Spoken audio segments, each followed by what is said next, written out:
오늘 하나님 말씀은 시편 2편 1절부터 12절까지 시편 2편 전체를 저희가 함께 볼 수 있도록 하겠습니다. 시편 2편입니다. 제가 봉독하겠습니다. 어찌하여 이방 나라들이 분노하며 민족들이 헛된 일을 꾸미는가? 세상의 군왕들이 나서며 관원들이 서로 꾀하여 여호와와 그의 기름 부음 받은 자를 대적하며 우리가 그들의 맨 것을 끊고 그의 결박을 벗어 버리자 하는도다. 하늘에 계신 이가 웃으시며 주께서 그들을 비웃으시리로다. 그때에 분을 발하며 진노하사 그들을 놀라게 하여 이르시기를 내가 나의 왕을 내 거룩한 산 시온에 세웠다 하시리로다. 내가 여호와의 명령을 전하노라. 여호와께서 내게 이르시되 너는 내 아들이라. 오늘 내가 너를 낳았도다. 내게 구하라. 내가 이방 나라를 내 유업으로 주리니 내 소유가 땅끝까지 이르리로다. 내가 철장으로 그들을 깨뜨리며 질그릇같이 부수리라 하시도다. 그런즉 군왕들아 너희는 지혜를 얻으며 세상의 재판관들아 너희는 교훈을 받을지어다. 여호와를 경외함으로 섬기고 떨며 즐거워할지어다. 그의 아들에게 입맞추라. 그렇지 아니하면 진노하심으로 너희가 길에서 망하리니 그의 진노가 급하심이라. 여호와께 피하는 모든 사람은 다 복이 있도다. 아멘. 지난번에 저희가 시편 1편을 보게 될 때에 시편 1편과 시편 2편은 전체 시편 150편의 서론과 같은 역할을 한다, 그렇게 말씀을 드렸었습니다. 오늘 시편 1편이 어떻게 시작을 하죠? 복이 있는 사람은, 이렇게 시작을 합니다. 시편 1편이 복 있는 사람은 이라고 시작을 하게 되는데, 오늘 우리가 함께 보는 시편 2편의 마지막은 복이 있도다 라고 끝나는 것이죠. 그러니까 복으로 시작해서 복으로 끝이 나는 것이죠. 마치 하나의 괄호처럼 앞과 뒤에 붙어 있으면서 전체적으로 하나님께서 주시는 복이 무엇인가, 또 복되게 사는 것이 무엇인가에 대해서 우리에게 말씀해 주는 것을 볼 수 있고, 또 시편 나머지 148편 148개의 그러한 시편들이 우리에게 주는 메시지가 무엇인가, 우리가 이 땅 가운데 하나님을 통하여서 받게 되는 복이 무엇인가에 대해서 말하여 주는 것이다, 이렇게 우리에게 알려준다 말할 수 있습니다. 시편 1편이 각각 그 개인에게 도대체 어떻게 사는 것이 너의 인생을 복되게 사는 것이냐, 그것에 대한 해답을 주는 것이라면, 오늘 우리가 함께 보는 시편 2편의 그러한 말씀은 조금 더 범위를 넓혀서 개인뿐만 아니라 하나의 공동체가, 더 범위를 넓히면 나라들이, 또 더 범위를 넓히면 이 세상 전체가 도대체 하나님 앞에서 어떻게 사는 것이 복된 것이냐, 아니 하나님을 믿지 않는, 하나님 여호와 하나님을 알지 못하는 그러한 자들이라 할지라도 깨닫고 이 땅 가운데서 자신의 복을 누리면서 살려면 어떻게 살아야 하는 것인가, 그것에 대한 이야기를 해준다라고 이야기할 수가 있겠습니다. 오늘 본문 10절에 보게 되면 세상의 군왕들, 세상의 모든 왕들에게 대하여 외치는 소리가 나오게 됩니다.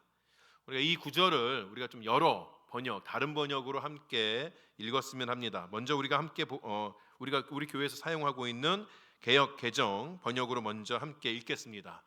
그런즉 군왕들아, 함께 읽겠습니다. 하나 둘 셋. 그런즉 군왕들아 너희는 지혜를 얻으며 세상의 재판관들아 너희는 교훈을 받을지어다. 우리 그 밑에 있는 세 번역으로도 같이 읽어볼까요? 그러므로 이제 왕들아 지혜롭게 행동하여라.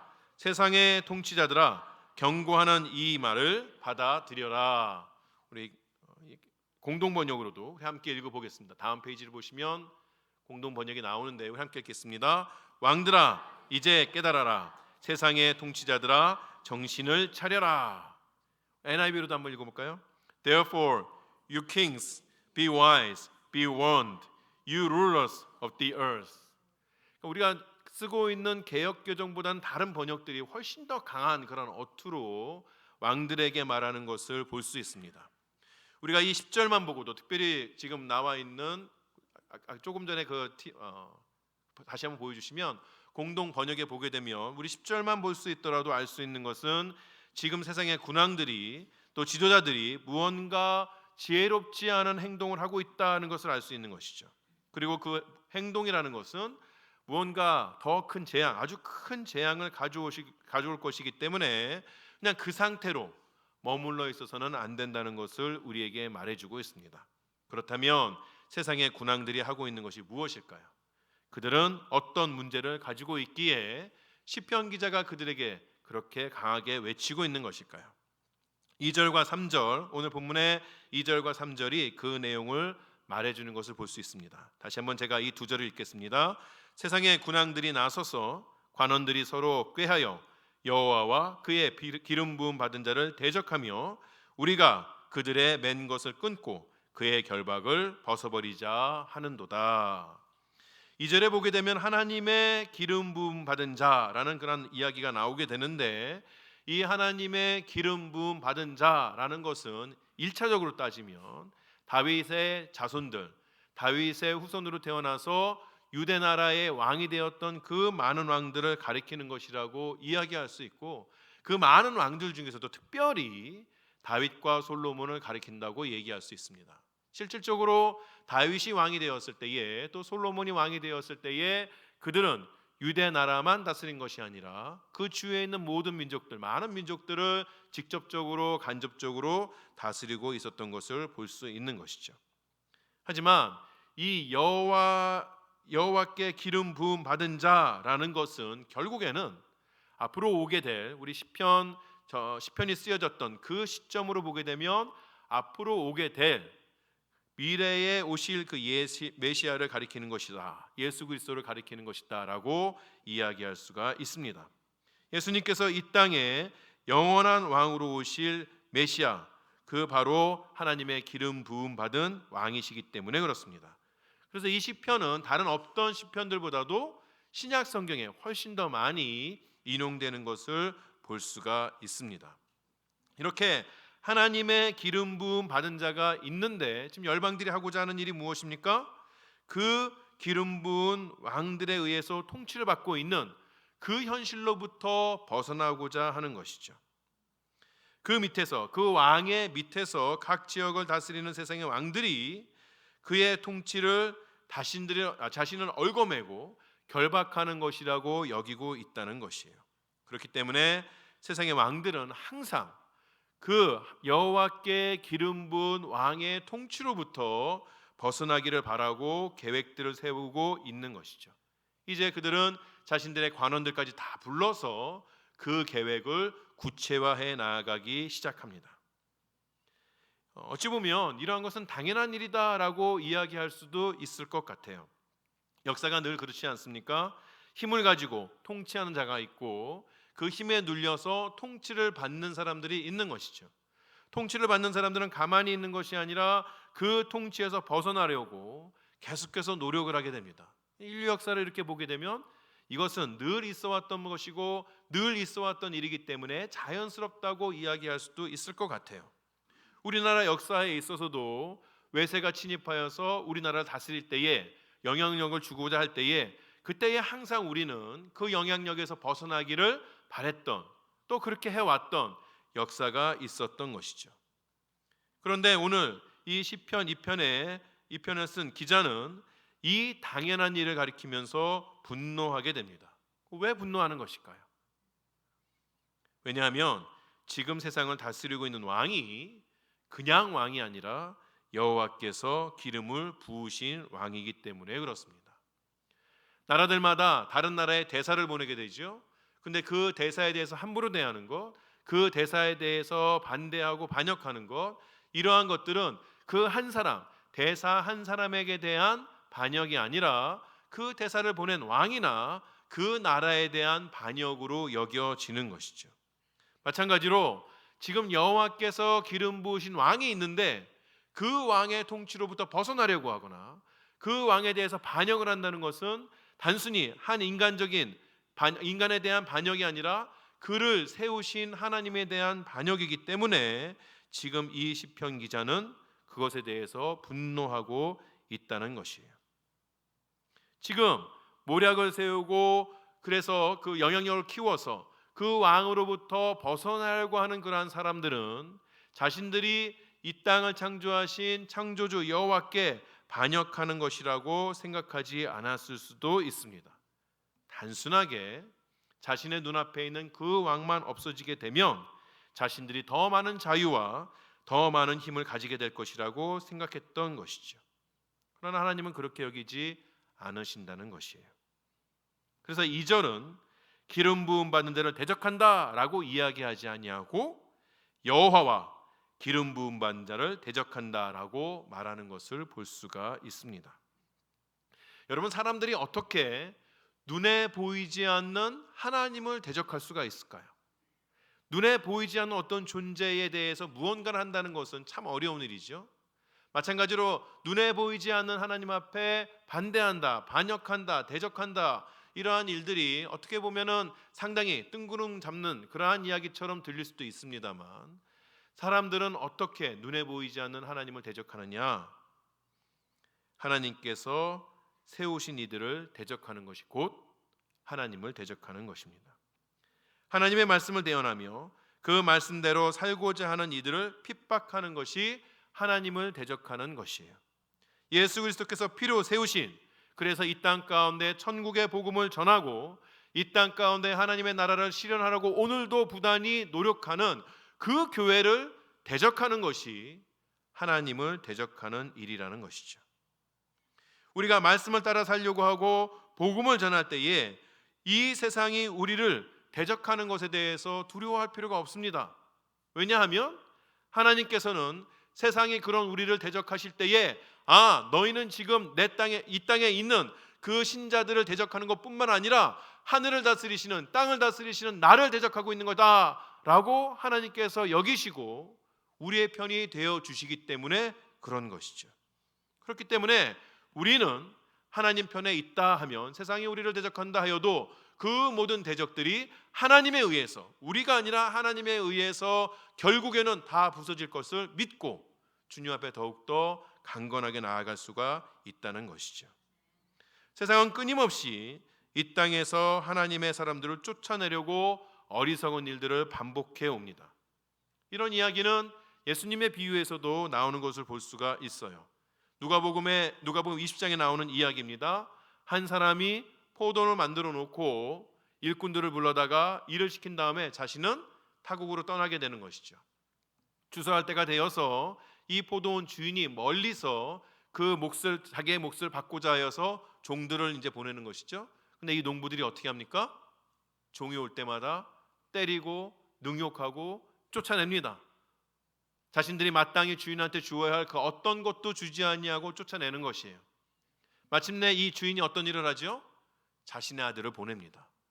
종들은 권위가 없기 때문에, 종들은 아무것도 아니라고 생각할 수 있기 때문에 이렇게 했지만, 이제 내가 내 아들을 보내면, 나의 유산을 받게 되는 그 내 아들을 보내면 지금 농부들이 다른 마음을 가질 수 있다는 기대감을 가지고 보내려고 하는 것이에요. 그런데 이 농부들이 자신들을 찾아오는 아들을 보면서 어떤 마음을 가집니까? 누가복음 20장 14절에 이렇게 이야기합니다. 농부들이 그를 보고, 그 아들을 보고 서로 의논하여 이르되 이는 상속자니 죽이고 그 유산을 우리의 것으로 만들자. 더 악한 일을 계획한다는 것이에요. 오히려 농부들은 그 아들을 죽이면 그 포도원이 자신들의 것이 된다고 착각하였던 것이죠. 이런 농부들처럼 이 세상의 왕들은 하나님께서 기름 부어 왕으로 삼은 그 사람만 없으면 자신들이 세상을 통치할 수 있다고 착각하는 것이에요. 얼마나 나름대로 고민했겠습니까? 얼마나 기가 막힌 계획들을 세웠겠습니까? 이렇게 계획을 세우고 왕을 없애려고 하는 세상의 많은 권세에 대해서 하나님은 어떻게 반응하시나요? 4절을 세번역 성경으로 우리가 함께 보겠습니다. 하늘 보좌에 앉으신 이가 웃으신다. 내 주님께서 그들을 비웃으신다. 하나님의 반응은 웃으시는 것이에요. 너무 기뻐서? 아닌 것이죠. 이건 기쁜 웃음, 마음에 평안이 있는 웃음, 이런 웃음이 아니라 비웃음이다라고 이야기하죠. 우리 흔히 하는 말로 썩소. 썩소가 뭐죠? 썩은 미소. 미소는 미소인데 썩었다. 미소 같은데 미소가 아니다. 하나님께서 너무 어이없어 하는 것이죠. 가소롭게 여기는 것이죠.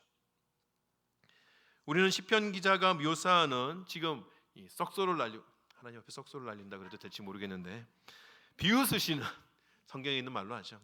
비웃으시는 그 하나님의 모습을 묘사한 것을 우리가 좀 볼 필요가 있습니다. 하나님이 어떠한 모습으로 계십니까? 지금 하늘 보좌에 앉아 계십니다. 세상의 왕들은 그 두 발을 땅에 대고 자기의 눈앞에 있는 것만 보는 그러한 왕들입니다. 그에 비해서 하나님께서는 하늘에 계시면서 세상의 모든 것들을 다 관찰하고 바라보고 계시는 분이라는 것이죠.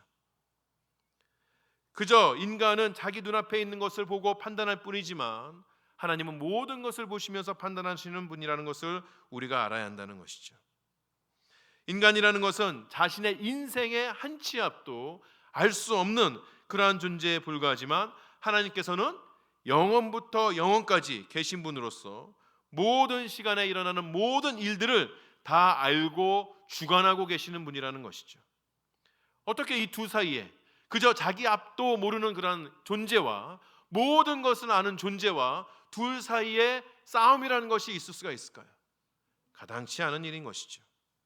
그래서인지 하나님께서는 자신의 보좌에 느긋하게 앉아 계실 뿐입니다. 세상의 왕들이 무엇을 꾸미든 어떤 일을 일으키든 그 모든 일들은 다 하나님께서 하시고자 하는 일에 조금도 방해가 되지 않고 조금도 흠이 되지 않기 때문에 하나님은 그저 앉아 계셔도 되는 것이에요. 모든 일들, 인간이 하나님을 대항해서 꾸미는 모든 일들은 다 헛될 뿐이라는 것이죠. 그렇게 왕들이 도모하는 일들이 아무 의미가 없다, 그렇다 할지라도 그들이 한 일이 하나님께 대한 반역이기 때문에 하나님께서는 그들에게 정당한 반응을 보이십니다. 그것이 세상의 원리이고 세상의 정의인 것이에요. 하나님께서는 정의를 이루기 위해서 그들에게 진노하십니다. 하나님께서 진노하실 때 세상의 왕들이 놀랐다고 시편 기자는 이야기합니다. 앞에서 말씀드린 것처럼 그들은 눈앞에 있는 그 왕만 없앤다면, 그 왕만 대적한다면 자신들이 다 가질 수 있다고 생각한 것이죠. 그 왕의 뒤에 있는 하나님을 제대로 보지 못했던 것이죠. 그래서 그들이 그런 일을 벌인다고 하여도 하나님께서는 진노하지 않으실 것이라는 막연한 생각을 가지고 있었던 것이죠. 우리도 가끔 죄를 지을 때 그런 생각을 하는 것 같아요. 이 정도 죄는 죄도 아니지 않겠어? 다른 사람들 더 하는데 이 정도 가지고 하나님께서 뭐라 그러지 않으실 것 같아, 눈 감아 주실 것 같아, 착각하는 것이죠. 나도 꼭 이렇게 죄를 짓고 살고 싶지는 않지만 그렇게 죄 안 짓고는 살 수 없을 것 같아서 어쩔 수 없이 짓는 죄인이만큼 하나님도 요만큼은 인정해 주실 것 같아. 다 우리들의 착각 아니란 생각일 뿐입니다. 죄는 죄입니다. 조그맣던 크던 상관없이 죄는 죄인 것이에요. 하나님께서는 작은 죄도 죄로 여기시는 분입니다. 작기 때문에 눈 감고 넘어가시는 분은 아니라는 것이에요. 그런데 다른 것도 아니고 하나님께서 세우신 왕을 모난애를 한다, 그런 죄를 짓고도 무사할 거라고 생각하는 것은 대단히 큰 착각인 것이죠. 너무나도 이상한 것인 것이죠. 하나님께서는 그 죄를 어떻게 다스리시느냐? 시온의 왕을 세우심으로 그들의 반역을 정리하시겠다고 이야기합니다. 하나님께서 세우시는 그 시온에 세우시는 왕은 어떠한 왕인가요? 먼저 그는 하나님의 아들입니다. 앞에서 오늘 이 시편 2편이 시편 2편에 나오는 왕이 1차적으로는 다윗의 후손이라고, 다윗과 솔로몬 그리고 그 이후에 유대 나라의 왕이 되는 그 사람들이라고 말씀을 드렸었는데, 하나님께서 다윗에게 그의 후손들이 나라를 세울 것이며 하나님께서 그 나라를 견고하게 하실 것이라는 약속을 하시면서 이렇게 말씀해 주십니다. 사무엘하 7장 14절에 이렇게 말씀하시죠. 나는 그에게 아버지가 되고 그는 내게 아들이 되리니 그가 만일 죄를 범하면 내가 사람의 매와 인생의 채찍으로 징계하려니와, 이렇게 말씀하십니다. 다윗의 후손으로서 이스라엘의 왕이 되는 모든 자들은 다 하나님께 입양하여서 아들로서의 권세를 누릴 수가 있다는 것이에요. 또한 이 말씀은 예수님에게도 그대로 적용이 되는 것을 볼 수 있습니다. 마태복음을 보게 되면 예수님께서 세례를 받으실 때 어떠한 이야기가 나옵니까? 하늘로부터 소리가 있어 말씀하시되 이는 내 사랑하는 아들이요 내 기뻐하는 자라 하시니라. 이 예수 그리스도께서 하나님의 아들이시라는 것은 사도들을 통하여서도 증거가 되는 것이죠. 사도행전 13장에 이렇게 이야기합니다. 곧 하나님이 예수를 일으키사 우리 자녀들에게 이 약속을 이루게 하셨다 함이라. 시편 둘째 편에 기록된 바와 같이 너는 내 아들이라 오늘 너를 낳았다 하셨고, 이 시편 2편이 많이 또 인용되는 것이 히브리서 1장입니다. 히브리서 1장에도 히브리서 1장 5절에도 이렇게 이야기합니다. 하나님께서 어느 때에 천사 중 누구에게 너는 내 아들이라 오늘 내가 너를 낳았다 하셨으며 또 다시 나는 그에게 아버지가 되고 그는 내게 아들이 되리라 하셨느냐. 예수님에 대해서 말씀하고 있다는 것이에요. 다윗의 자손들이 하나님의 아들이 되었다. 그리고 예수님께서 하나님의 아들이시라는 것은 그것이 어떤 의미로 이야기가 되는가, 우리에게 적용될 수 있는가를 말할 수 있지만, 특별히 오늘 이 시편 2편에서 두드러지게 나타나는 것은 그가 하나님의 아들이 하나님의 나라를 유업으로 받게 된다는 것입니다. 오늘 6절이 이렇게 이야기합니다. 보면 8절이 이렇게 이야기합니다. 내게 구하라 내가 이방 나라를 내 유업으로 주리니 내 소유가 땅끝까지 이르리로다. 하나님께서 자신의 나라를 자신의 아들에게 유업으로 주시겠다고 말씀하여 주는 것이에요. 여러분, 다윗의 후손들 유대의 왕들이 하나님의 아들로서 받은 나라는 그들이 실질적으로 다스렸던 가나안 땅만은 아닌 것이죠. 하나님께서 아브라함에게 그의 후손이 가질 땅에 대해서 말씀하실 때에 아브라함이 생각할 수 있는 모든 세계를 다 포함해서 말씀해 주셨어요. 그 당시에 아브라함이 한국이 어디에 붙어 있는지 미국이 어디에 붙어 있는지조차는 알 수가 없었죠. 그래서 아브라함이 생각할 수 있는 가장 큰 범위, 너의 자손들이 그 모든 땅을 다스리게 될 것이라고 말씀해 주셨죠. 마찬가지로 이스라엘에게 말씀하실 때에 너의 땅이 어디냐, 너희가 다스릴 왕국이 어디냐라고 말할 때에 이스라엘이 생각할 수 있는 모든 나라들, 모든 이방의 나라들을 다 그들의 권세 아래 주시겠다고 약속하여 주신 것이에요. 그렇다면 하나님께서 아들로 오시는 메시아에게 주어지는 나라는 얼마나 클까요? 하나님의 나라는 우주적인 나라입니다. 어느 한 구석에 묶여있는 나라가 아닌 것이죠. 그러니 메시아가 통치할 나라 역시 우주적인 나라인 것이에요. 이 창조세계의 모든 것, 심지어는 그 메시아에게, 하나님에게 반대하는 세력들까지도 포함한 이 땅에 있는 모든 것들이 다 그의 통치 아래, 그의 권세 아래에 놓이게 된다는 것이죠. 하나님께서 아들 삼으시고 통치권을 주시는 그 왕, 하나님으로부터 기름을 받고 시온에 세워지는 왕을 대적하는 모든 권세들이 다 통치권을 가지고 있는, 다스리는 그 손 아래 부서지게 될 것이라고 오늘 시편은 우리에게 말해주고 있는 것입니다. 그럼 뭐라고 얘기합니까? 철장으로 들그릇을 깨트린다 그래요. 철장을 보신 적이 있나요? 영화 같은 데서 철로 만든 지팡이.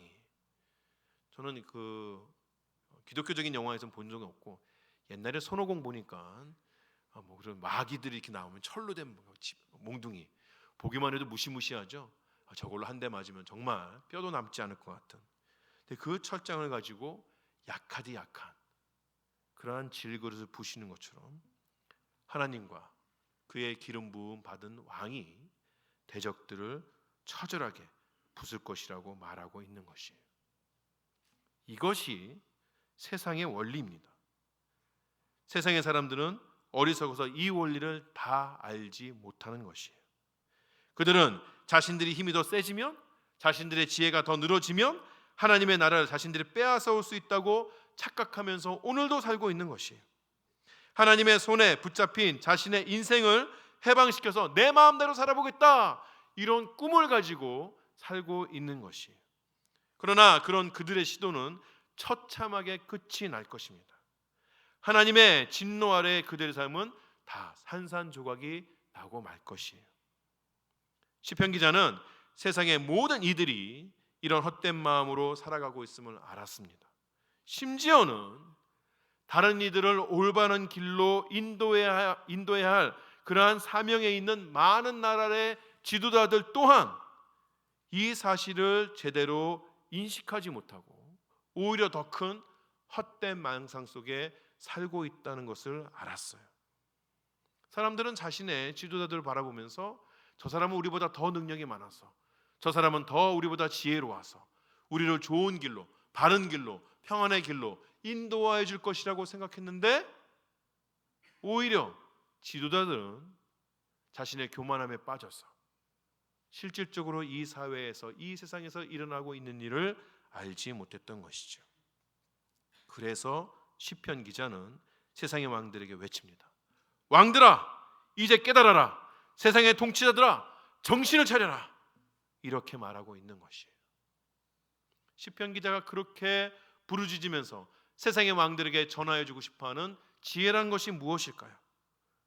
오늘 11절의 말씀입니다. 여호와를 경외함으로 섬기고 떨며 즐거워할지어다. 세상의 왕들, 아니 모든 이들이 이 땅 가운데서 깨달아야 하는 것은 하나님을 두려워하는 마음으로 그 앞에 엎드려서 그를 예배하는 것이 참된 지혜라는 것이에요. 그것이 그들의 인생의 진정한 자유를 허락한다는 것을 알아야 하는 것이죠. 그래서 잠언도 여호와를 경외함이 모든 지식의 근본이라고 이야기했던 것이에요. 헛된 망상을 버리고 현실을 정확하게 파악할 수 있는 지도자라면 하나님의 아들에 입맞출 것입니다. 고대 사회에 있어서 자신의 어떤 순종과 자신의 복종을 표시하는 것은 그 왕 앞에 엎드려서 왕의 발이나 왕이 서 있는 땅에 입맞춤하는 것으로 나타내는 것이에요. 그 겸손과 복종의 자세가 이 땅 가운데서 지혜를 깨닫고 지혜 가운데서 행하는 자의 모습이라는 것이죠. 세상에 누구 앞에 엎드려서 그의 발에 입맞추는 것을 좋아하나요? 아무도 그렇지 않습니다. 굴욕적인 것이죠. 치욕적인 것이죠. 인생 가운데 절대 일어나지 않기를 바라는 것이죠. 하지만 하나님 앞에 나아가서 그가 보내신 왕 앞에, 그의 아들 앞에 무릎을 꿇고 엎드려 그의 발에 입맞추는 것이 지혜로운 자들이 살아가는 방법이라는 것이에요. 그 발 앞에 입맞추는 것은 치욕이 아니라 오히려 우리 인생의 즐거움이 된다는 것이죠. 신앙생활이라는 것이 그렇게 항상 아이러니하죠. 세상의 가장 낮은 모습으로 주님 앞에 순종하고 복종하는 것이 세상의 가장 행복한 삶을 사는 방법이 되어 준다는 것이에요. 그렇게 나의 모든 것을 드릴 때에 오히려 나의 생명이 존귀함을 받게 된다는 것이죠. 그의 통치 아래 있는 것은 결박당하고 자유를 제한받는 것이 아니라 오히려 참된 자유를 보장받는 것이라는 것이죠. 죄의 세력으로부터 벗어나서 보호를 받는 그러한 방법이라는 것이죠. 이것을 알고 행하는 것이 지혜라는 것입니다. 세상의 지혜자들에게는, 지도자들에게는 놓여 있는 선택이 딱 두 가지밖에 없어요. 여호와와 그가 세운 영원한 왕 그리스도를 섬기든지 아니면 망하든지 둘 중에 하나밖에 없다는 것입니다.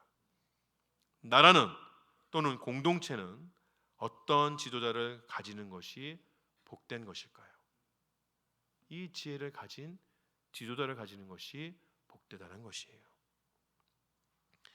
이 시편을 말씀드린 대로 세상에 있는 왕들에게 주어지는 그런 메시지입니다. 하지만 작게는 하나님의 통치를 거부하고 교만한 마음으로 살아가는 이 땅에 있는 모든 인생들에게 주어지는 메시지이기도 합니다. 하나님을 떠나 사는 것이 행복하다 여겨서 그 하나님 앞에 반기를 드는 어떤 행위도 성공할 수는 없습니다. 그런 싸움은 다시 한번 말씀드리지만 처참한 결과밖에 남지 않는 것이에요. 지혜로운 자는 하나님께서 세우신 그 왕, 그의 아들에게 입맞추는 자입니다. 그의 통치를 기뻐하는 자예요. 내 멋대로 사는 것이 행복이 아니라 하나님 뜻대로 사는 것이 행복이라고 아는 그러한 지혜로운 자, 여러분이 바로 그 지혜로운 자가 되기를 축원합니다. 하나 더 부록처럼 드리고 싶은 말씀이 있어요. 여러분, 시편이 이제 150편이 쭉 있는데 이 시편을 5권으로 다 편집을 하고 시편을 정리를 하고 이 일이 언제 이루어졌을까요? 이 시편이 편집된 그런 시기를 어느 한때로 정하기는 너무 힘듭니다.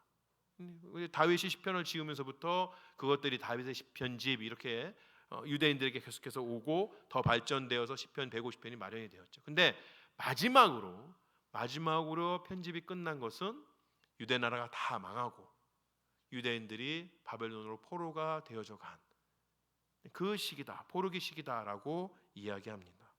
그렇다면 이 시편 150편이 다 편집돼서 백성들에게 주어졌을 때에 이 시편 2편이 그렇게 백성들에게 주어졌을 때에 그들의 나라는 이미 없어진 지 오래라는 것이에요.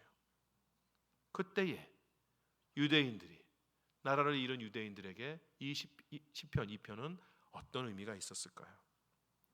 그들의 왕국은 이방인들에게 처참하게 파괴된 채로 끝나는 것이 아니라는 것을 알려주는 것이죠. 지금은 포로된 유대인들의 눈앞에 이방의 왕들이 권세를 잡은 것 같고 세상을 다 뒤흔드는 것 같이 보여지지만 하나님께서는 결국에 시온의 새 왕을 세워주셔서 지금 눈앞에 있는 세상의 왕들을 심판하실 것이라는 그 소망 가운데 살 수 있게 해 주었다는 것이에요. 또 오늘을 사는 우리에게 이 시편 2편은 어떤 의미가 있을까요? 하나님께서 약속하시고 유대인들이 그렇게 기다리던 그 왕이 오늘의 시점에서 보게 되면 이미 이 땅에 오셨다는 것이에요. 그리스도께서 십자가를 지시고 죽으시고 부활하심으로 모든 권세를 이기시고 하늘 보좌에 올라 계신 상태라는 것이죠. 세상 사람들은 여전히 그것을 인정하지 않고 헛된 욕망으로 살고 있지만 이 땅은 그분의 통치 아래에 있는 것입니다. 그 사실을 아는 우리가 지혜로운 자들이고 하나님의 진노를 피할 수 있는 자들이라는 것을 우리는 알아야 된다는 것이에요. 왕이신 그리스도께서는 성부 하나님께서 그에게 이 땅을 다스리는 권세를 주신 것처럼 신자들에게 자신이 받은 권세를 나누어 주신다는 것이죠. 그 완전한 이 땅의 통치는, 영원한 통치는 그리스도께서 다시 오셔서 철장으로 모든 악한 권세를 다 부수실 때에, 깨뜨리실 때에 이루어지겠지만 오늘을 사는 우리에게도 이미 한정적으로 주어져 있다는 것이죠. 하나님의 말씀대로 사는 것, 그의 뜻대로 기도하는 것이 바로 오늘 우리에게 승리하신 왕에 주어진 권세를 사용하는 것입니다. 그렇기 때문에 우리는 이 세상을 살면서 당당하게 살 수가 있어야 하는 것이에요.